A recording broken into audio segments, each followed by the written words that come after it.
ఈ EAMCET exam results వచ్చిన తర్వాత మా ర్యాంకుల గురించి వెళ్తారు. అబ్బాయి ఇడ్లీ అబ్బాయి పేరు క్యారెక్టర్ పిక్చర్లు ఏం క్యారెక్టర్ రవియా ఇడ్లీ మామూడు.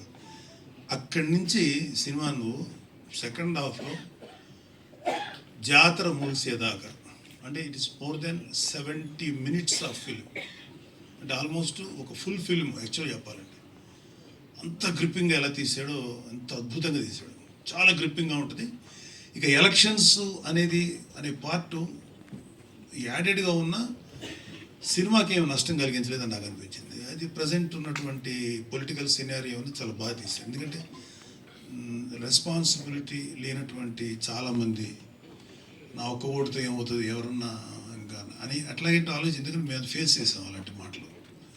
అందరు మనతోనే ఉంటారు, అందరు మనతోనే మీకన్నా ఎవరన్నా గెలుస్తారు అనేవాడు. నాకు ఎందుకో డౌట్ వచ్చేది. నేను ఎంపీగా నిలబడ్డాను నర్సాపురం, ప్రతి వాడు మీరే కొడతారనేవాడు. నాకు కొంచెం భయంగా ఉండేది, డౌట్గా ఉండేది. నా డౌటే కరెక్ట్ అయింది, గెలవలేదు, థర్డ్ పొజిషన్ వచ్చాను నేను. సో ఈ రెండు రాజకీయాలను చూసిన తర్వాత ఆ సినిమాలో మా జనసేన ప్రస్థానం 2019 దాకా అనుకోవచ్చు మీ సినిమాని. అక్కడ అదే నాకైతే ఇంట్రెస్టింగ్ అనిపించింది. అండ్ ఈ ఇష్యూ జరగకముందు, ఈ ఎంసెట్ ఇష్యూ ముందు నుంచి బిగినింగ్ ఒక 5 minutes క్యారెక్టర్స్ రావటం అదోలాగా అంటే పెద్దగా నేను అట్రాక్ట్ అవ్వలేదు. అక్కడి నుంచి ఇలా బాల్యాన్ని తీశారు చూడు. అక్కడి నుంచి యంగ్స్టర్స్ అయ్యి యూత్ అయ్యి గొడవ జరగక ముందు వరకు హిలియరస్గా చేశారు. కామెడీ హిలియరస్గా ఉంది చాలా. అంటే ఇక్కడున్న ప్రతి వాళ్ళకి నాస్టాలజిక్ అంటే గతించినటువంటి, అంటే మీకన్నా చాలా 2 generations నేను ఐ థింక్ సీనియర్. 2011లో చూపిస్తారు కదా మీది క్రికెట్ ధోని ఆడటం.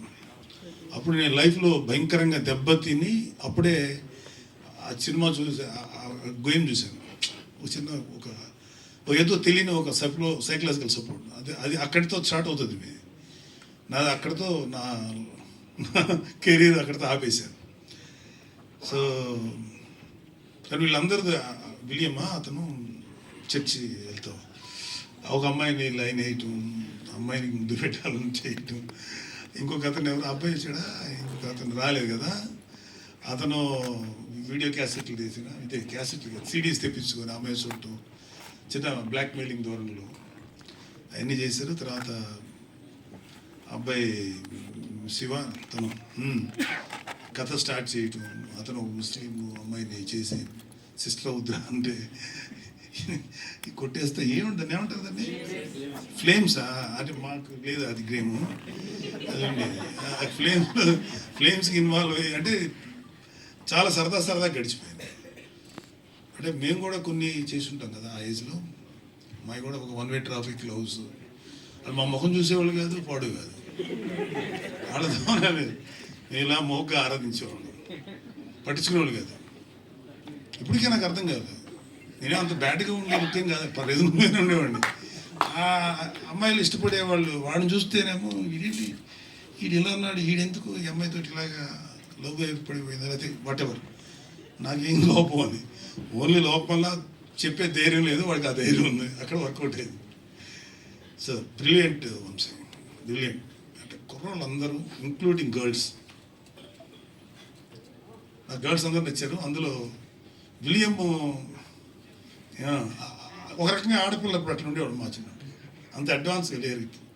అంటే ఒక ఈవెన్ 2011 టైంలో 10 అంతకన్నా కొంచెం లోకీలో ఉండేవాళ్ళు ఆడపిల్లలు.